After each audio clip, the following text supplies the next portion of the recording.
Good evening everyone, welcome to YCT engineering. Preparation हो चुकी थी, एग्जाम दे चुके थे, रिजल्ट का वेट है। बट रिजल्ट से पहले एक बार वापस से फाइनल टच देना है। ये दिन बहुत ही आने वाले जो आगे के 4 दिन है बहुत जरूरी। ये कुछ इस प्रकार से हैं कि बहन की शादी है, पूरी तैयारी हो चुकी है, बारात भी आ चुकी है, बट वो जो अगले 4 घंटे होते हैं वो बहुत इंपॉर्टेंट होते हैं, नहीं तो बारात वापस भी चली जाती है कई बार।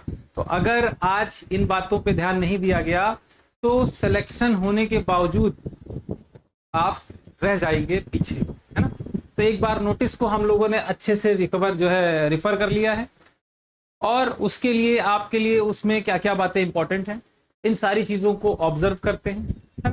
तो आज ही ये नोटिस आया हुआ है, ये नोटिस आज ही आया हुआ है। आपने जो फॉर्म दिया हुआ है पूरा नोटिस है। इस नोटिस को आप आराम से धीरे धीरे तसल्ली से पढ़िएगा। मैंने जो पढ़ाई करके इसमें बातें निकाली हैं वो मैं आपको पॉइंट वाइज एक एक करके सिलसिलेवार तरीके से बता देता हूं, ठीक है। मेरे पॉइंट्स कुछ ऐसे होने वाले हैं ये कि जो भी आपने एग्जाम दिया था अब, है ना, ये जो भी आपका नोटिस है इसमें किन बातों का ध्यान रखना है। एक तो जो भी डेडलाइंस बोल रहा है, 10 तारीख आज से शुरू हो रहा है और 14 तारीख तक का ये पूरा खेल है। जो भी डिपार्टमेंट भरते समय स्ट्रेटेजी आपको रखनी है उसके बारे में फोकस रखना है। क्या मिस्टेक्स आपको अवॉइड करनी है, इस बात पे भी ध्यान देना होगा कि मिस्टेक्स आपको क्या क्या अवॉइड करनी है फाइनल रिजल्ट आने के पहले, क्योंकि आपके सिलेक्शन होते हुए भी ये रोक सकता है अगर आपने यहां पर छोटी छोटी मगर मोटी बातों का ध्यान नहीं दिया, ठीक है। क्या है वो बातें, उनको एक एक करके समझते हैं। तो CBT 1 CBT 2 सब कुछ कंप्लीट हो चुका है, हमारी सिचुएशन यहां तक की फाइनलाइज है। अब कमीशन हमसे बोल रहा है कि रिजल्ट हम आपको तब देंगे जब आप अपनी प्रेफरेंसेस हमें बता देंगे। आपका जो सिलेक्शन होने वाला है वो मेरिट कम प्रेफरेंस के बेस पे होने वाला है, तो मतलब है कि मेरिट में तो होना ही है और आपकी प्रेफरेंसेस क्या है इस पे ध्यान देना है। तो ये प्रेफरेंसेस बहुत अच्छे से भरनी है। मैंने आपको इसके पहले भी वीडियो एक बनाया था फ्लोट सिस्टम के बारे में, और वहां से कुछ डाउट्स भी दोबारा मेरे पास आए हैं। बेटा एक बात ध्यान रखिएगा, मैं फिर से उस वाली बात को भी उठा रहा हूं इसी बात पे। फ्लोट सिस्टम भरते समय जब आप रखोगे तो ऐसा मत सोचना कि 10-10 5-5 नंबर के फर्क में आपको आगे बढ़ेंगी। पॉइंट्स में चीजें होंगी, पॉइंट्स में। तो ये कहीं डाउट मत रखिएगा कि बहुत ज्यादा वेरिएशन है अगर नंबर का पिछले बार से, तो आप कहीं उस डिपार्टमेंट की चाह रख रहे हो। पॉइंट से जो वेरिएशन होगा उनमें वो डिपार्टमेंट खुलेगी, इस बात पे जरूर ध्यान रखें, ठीक है। अच्छा, तो एक्शन अभी हम लोग क्या चाहते हैं, हमारा एक्शन प्लान ये होना चाहिए कि हमको अपने डिपार्टमेंट्स को लॉक करना है फाइनल रिजल्ट उसके जो भी डिक्लेयर करेगा उसके पहले, ठीक है। इसमें हमारा क्या लगा हुआ है, हमारा ये लगा हुआ है कि अगर हमने ये सही से नहीं किया, सबमिट नहीं कर पाए, फॉर्म भरने के बाद अगर फाइनल सबमिट बटन तक नहीं दबाई तो भी हमारे चांसेस खत्म हो जाएंगे। तो हम लोगों को यहां ध्यान रखना है कोई सेकंड चांस नहीं मिलने वाला है। जो भी चांसेस हैं वो 14th तक हैं, 14th तक। तो कैसे कैसे आगे बढ़ना है बच्चों, ध्यान से देखेंगे। सबसे पहले तो एक बात मैं अभी बता देता हूं, SSC स्टेनो के लिए तो मैं ये बोलना चाहता हूं, यहां से मेल वापस आया, आपको आज अभी फॉर्म मत भर के कल से भरना शुरू करिए, है ना। कल से आप फॉर्म भरिए, जो भी जानकारी है वो कल से आपको सारी चीजों की सही से मिलना शुरू हो जाएगी। तो अभी आज पूरा एक बार ओवर थ्रू कर लीजिए, क्या क्या बातें हैं उसमें। सबसे पहले जो भी सबमिशन है वो डिजिटल है, कहीं पर भी फिजिकल डॉक्यूमेंटेशन का कोई लेना देना नहीं है। आपको अपने लॉगिन आईडी से बातचीत करनी है, कैंडिडेट लॉगिन से जाना है। कैंडिडेट लॉगिन के अंदर पे माई एप्लीकेशन फॉर्म है, so you have to go to candidate login.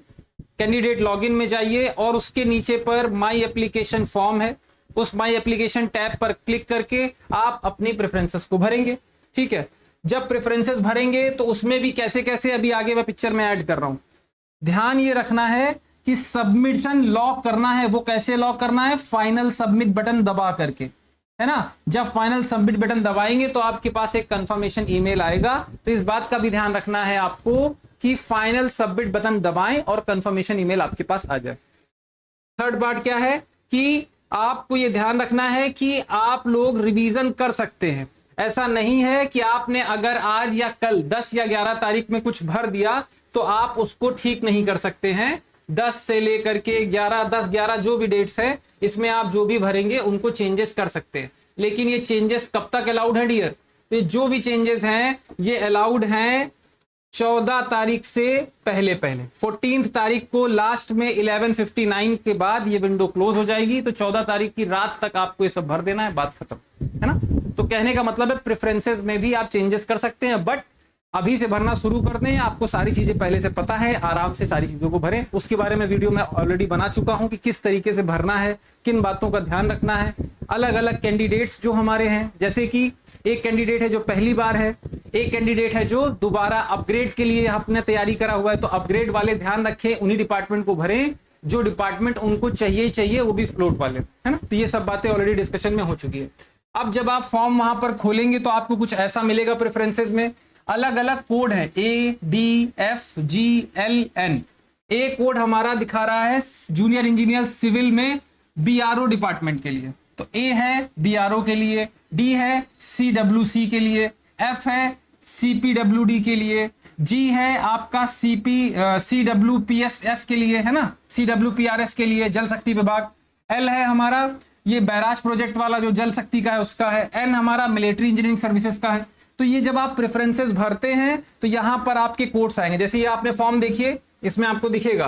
तो इन्होंने जो प्रेफरेंसेस भरी हैं वो क्या है, बोले ई है, फॉर्म की प्रेफरेंसेस क्या है, ई है, एच है, जे है, ओ है, बी है। तो जैसे जैसे जो जो भरी गई है वो वैसे वैसे वहां पर भर देनी है। तो इसका भी ध्यान रखेंगे कि ABCD में क्या दिया हुआ है, ठीक है। तो वो सारी जो भी डिपार्टमेंट्स होंगे अकॉर्डिंगली आपको यहां पर भर देने, ठीक है। इस तरीके से प्रेफरेंसेस को सेलेक्ट करना है।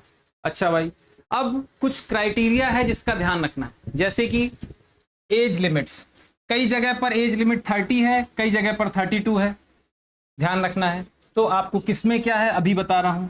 एज लिमिट अलग अलग है, तो अपनी एज के अकॉर्डिंग ही भरें। मैंने फिर से बताया था, कोई भी ऐसी प्रेफरेंस को ना भरें जिसके लिए आप एलिजिबल नहीं हो, नहीं तो आप सीट खराब कर रहे होंगे। बाद में वो सीट आएगी भी नहीं रिपीट होकर के, इस वाले में फ्लोटिंग में भी नहीं आएगी, वो खराब हो जाती है। अगर आपको डिपार्टमेंट मिल गया और आपने वो एलिजिबल नहीं है तो वो सीट आप खराब कर रहे होंगे, इसका ध्यान रखेंगे, ठीक है। जैसे कि आपका जेंडर रेस्ट्रिक्शंस है, क्या रेस्ट्रिक्शन है कि BRO सिर्फ मेल कैंडिडेट्स के लिए, BRO जो हमारा है वो सिर्फ और सिर्फ किसके लिए, मेल कैंडिडेट्स के लिए है। तो ये आपके फीमेल कैंडिडेट्स ना भरें, ठीक है। आपके पास अगर कोई स्पेसिफिक डिसेबिलिटी है तो कुछ डिपार्टमेंट्स हैं अलग अलग, जैसे BRO में सबसे खास तौर पे, तो वो पर्टिकुलर डिसेबिलिटी के लिए ही अलाउड है ना। तो ये अपनी एलिजिबिलिटी चेक कर लें अगर आपने डिसेबिलिटी वाले फॉर्म के थ्रू आपने जो है अपने फॉर्म भरे हुए। आई होप ये बातें क्लियर होंगी। अच्छा, जो भी आपका परफॉर्मेंस है, जो स्कोर है, दोनों का मिला करके उसके कंपैरिजन के हिसाब से आप आगे बढ़ें और अपनी लाइफस्टाइल, अपनी लोकेशन के हिसाब से प्रेफरेंसेस को भरें कि आप चाहते क्या है ना। कुछ लोग चाहते हैं कि रिमोट लोकेशन पे ना मिले, ज्यादातर लोग यही चाहते हैं। तो वो अपनी लिस्ट में कहां रखना है ये आपको क्लियर होना चाहिए कि हमें कैसे क्या भरना है। जो जुनूनी लोग हैं वो अपने हिसाब से भरेंगे, ठीक। तो एज लिमिट की बात कर लेते हैं। CPWD में एज लिमिट है दिया 32, CPWD के लिए एज लिमिट है 32। तो जिनकी एज 30+ है वो सिर्फ और सिर्फ CPWD भर सकते हैं, ठीक है। और बाकी जिनकी एज लिमिट 30 से नीचे 30 तक है वो CWC, BRO, MES इन डिपार्टमेंट्स को भर सकते हैं, ठीक है। अच्छा, एनवायरमेंट कैसा कैसा है ये सब तो बताने की मुझे जरूरत है नहीं, आप इन सब के बारे में बहुत भली बात ही जानते हैं। और मैं आपको यहां पर बता देता हूं सबसे ज्यादा कॉम्पिटिटिव डिपार्टमेंट कौन सा है, CPWD। इसको बताने की भी कोई जरूरत नहीं है ना। तो पीछे से कट ऑफ आप देखते हैं तो सबसे ज्यादा कट ऑफ इसी का मिलता है, इसमें कोई ऐसी बात नहीं है। इसमें मेन बात आपको ध्यान रखने वाली थी कि एज लिमिट आपकी क्या होगी, ठीक है। तो जो भी ध्यान रखने वाली बातें हैं इसमें वो ध्यान रखना है कि आप उन्हीं डिपार्टमेंट्स को फिल करें, इस प्रेफरेंस में फिल करें जो आपको मिल सकती, उसी तरीके से हम लोग आगे फॉर्म में भरें। प्रेफरेंसेस को चूंकि हम बदल सकते हैं। अच्छा, एक सवाल फिर आपका आता है कि सर रिजल्ट कब तक आ सकता है, 2-4 दिन में आ जाएगा, 5-6 दिन में आ जाएगा। तो बेटा 14 तारीख तक तो आप बात ही नहीं करो, अभी तो फॉर्म भरोगे, है ना। उसके बाद प्रेफरेंसेस आपने जो भरी हैं इसके हिसाब से, तो it will take some time. ऐसा नहीं कि तुरंत आ जाएगा, बट अब सुकून रखो, बारात आ गई है तो विदाई भी हो ही जाएगी, है ना।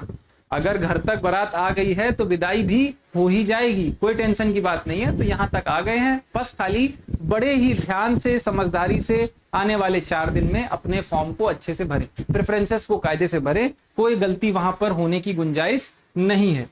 क्या क्या फिल्टर्स है, जैसे कि फिल्टर मैंने बताया BRO में सबसे ज्यादा BRO का ही खेल खराब कर रहा है। फिल्टर 1 है कि जेंडर रिक्वायरमेंट है, वहां पर फीमेल कैंडिडेट ना बढ़े। दूसरा क्या है कि लाइफस्टाइल ज्यादा बताने की जरूरत नहीं है, और तीसरा है मेडिकल एंड फिजिकल जो आपके स्टैंडर्ड्स हैं, है ना, तो वो सारी नोटिसेस हैं, वो सारी चीजें हैं, उन जो एलिजिबल कैंडिडेट है वही भरें, नहीं तो सीट हमारी खराब होगी। Okay done. फिर हम लोग बातचीत करते हैं। तो क्या बातचीत यहां पर करने वाली है, जो पीडब्ल्यूबीडी कैंडिडेट वाले हैं उनके लिए क्या है, अपनी पोस्ट की जो बात बार बार बता रहा हूं कि सूटेबिलिटी के अकॉर्डिंग ही भरें, नहीं करते हैं तो आपका कैंडिडेचर खराब हो जाएगा, है ना। और जो भी एलोकेशन है वो कैसा है, मेरिट कम प्रेफरेंस, मेरिट कम प्रेफरेंस के हिसाब से आपको चीजें यहां पर मिल जाएंगी। अच्छा सर, और बताइए सर, और कोई जानकारी इसमें है? तो क्या क्या बातें ध्यान रखने वाली हैं? सबसे पहली बात है डेट। डेट क्या है, 14 जून, 14 जून 11:59, ये डेडलाइन है। इसके पहले आपको सब कर लेना है। अगर आपने ये मिस कर दी तो भैया आप बाहर हो जाएंगे, आपका कोई भी ईमेल, पोस्ट, फैक्स, चाहे जैसे बोले आपको अलाउ ही नहीं किया जाएगा। ये सबसे बड़ी बात है ना। और लास्ट मिनट के लिए वेट मत करना, अगले 1-2 दिन में अच्छे से समझ के सब भर देना। अच्छा सर, और क्या है? दूसरी बात, सबमिट, सब कुछ भरा है, सबमिट बटन क्लिक नहीं करा है, गलत हो जाएगा, तो वहां से भी आपको दिक्कत हो जाएगी। तो ड्राफ्ट्स अगर आपके भरे हुए हैं तो वो कंसीडर नहीं करे जाएंगे। Final submission is required, final submission आपका होना ही होना है, ठीक है। दूसरा, बीआरओ के मेडिकल जो क्राइटेरिया है उसको जरूर फॉलो करिए, जो नोटिस में बार बार बोला गया है। और 14 जून का वेट मत करिए, क्योंकि सर्वर में लोड पड़ सकता है और आपको प्रॉब्लम आ सकती है। इसी के साथ साथ आपके साथ में एक और बात है जो आपके चहेते सर ने हमको बताई है, वापस से मैं आपको बता दूं। जैसे कि पोस्ट प्रेफरेंसेस में क्या क्या है, एक्सपीरियंस का जो रिक्वायरमेंट है, अगर आपको एक्सपीरियंस मांगा है, जो कि एक्सपीरियंस किसमें मांगा है, बीआरओ और एमईएस में, तो जो बीआरओ और एमईएस में एक्सपीरियंस मांगा है, कितने साल का है वो, 2 इयर्स का, है ना। तो आप इस फॉर्म को ना भरें, इन डिपार्टमेंट्स के लिए प्रेफरेंसेस में ना भरें। दूसरा आपसे बोल रहा है कि अगर आप पीएसयू के कैंडिडेट हैं, करंटली आप पीएसयू में आप वर्क कर रहे हैं, तो ये हाईली रिकमेंड कर रहे हैं कि आप बीआरओ को स्किप कर दें। पीएसयू वाले बच्चे बीआरओ को क्या कर दें, स्किप कर दें, वो हमारा नहीं भरे। क्लियर है बातें?